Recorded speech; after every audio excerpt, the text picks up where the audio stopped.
Le mot d'ordre aujourd'hui, c'est solidarité, liberté. Donc nous sommes des boat people vietnamiens il y avait 45 ans et je pense que toute personne qui aime vivre libre devrait être là pour soutenir la cause hongkongaise, mais aussi le Tibet, les Ouïghours, mais aussi le Vietnam a été dominé par la Chine. Voilà. C'est pour ça que je pense que c'est très important d'être là, une seule voix pour défendre la liberté et surtout pour soutenir nos amis hongkongais.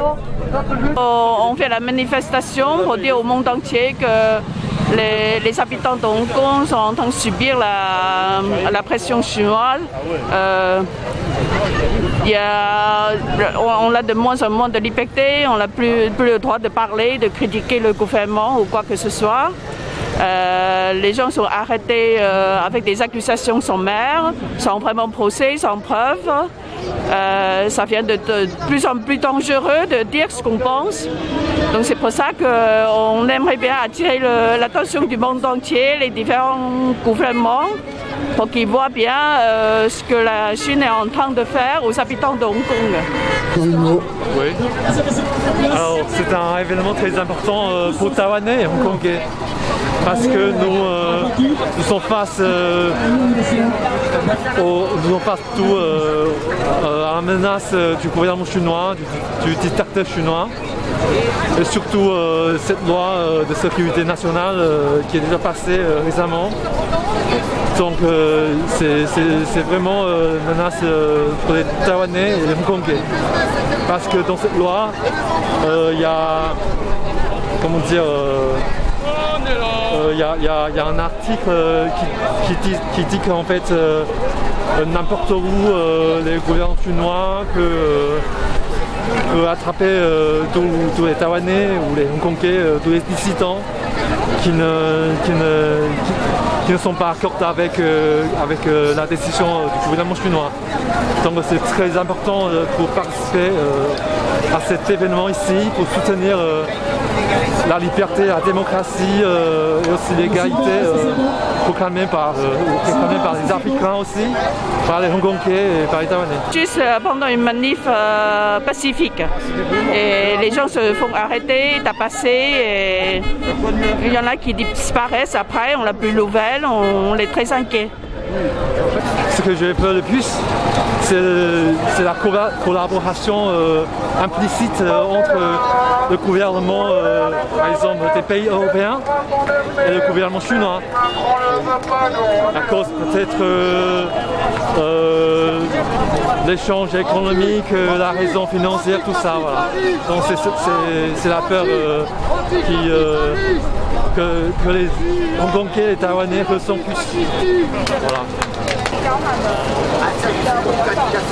Sylvain, est-ce que c'est bon, Sylvain? C'est-à-dire que les Gilets jaunes, c'est avant tout une méthode. C'est-à-dire que chaque mouvement social, on va chercher à penser le lien, l'articulation qu'il peut avoir avec nous-mêmes et nos propres revendications. Et dans le cas de Hong Kong, c'est évident. C'est-à-dire qu'on a un peuple qui est face à un État autoritaire, qui bafoue ses droits, des droits qu'ils ont acquis en 97 et même avant ça dans les années 80.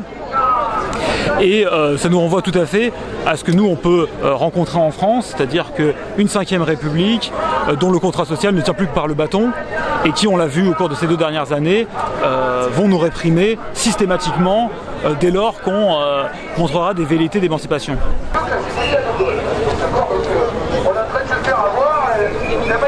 Je pense que dans ma vie de militante pour les droits de l'homme, c'est la première fois que je vois que la communauté internationale bouge.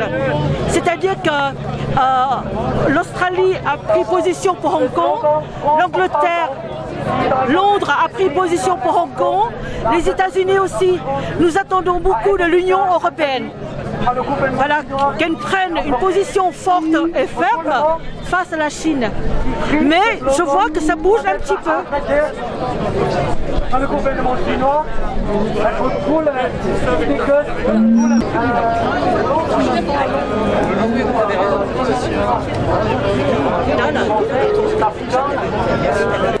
avant le confinement, c'est-à-dire que le confinement a quand même mis un coup d'arrêt à ça, mais on s'était rendu compte à quel point dans beaucoup de pays, parce qu'on parle de Hong Kong, mais en vérité en Amérique du Sud, au Proche-Orient, il y avait également des mouvements contestataires, en Algérie, et le gilet jaune était toujours un référentiel présent. Et ça nous fait plaisir, parce que en fait on se rend bien compte que les valeurs qu'on défend, elles dépassent clairement notre cadre national. Enfin, je veux dire, c'est des valeurs qui sont universelles et en lesquelles beaucoup de peuples peuvent se reconnaître.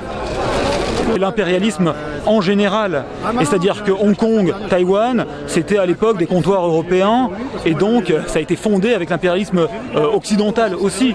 Et je ne veux pas non plus rentrer dans cette rhétorique qui consisterait à penser qu'il y avait un ordre du monde qui était bien, et que là la Chine vient menacer, et à quel point c'est dommage.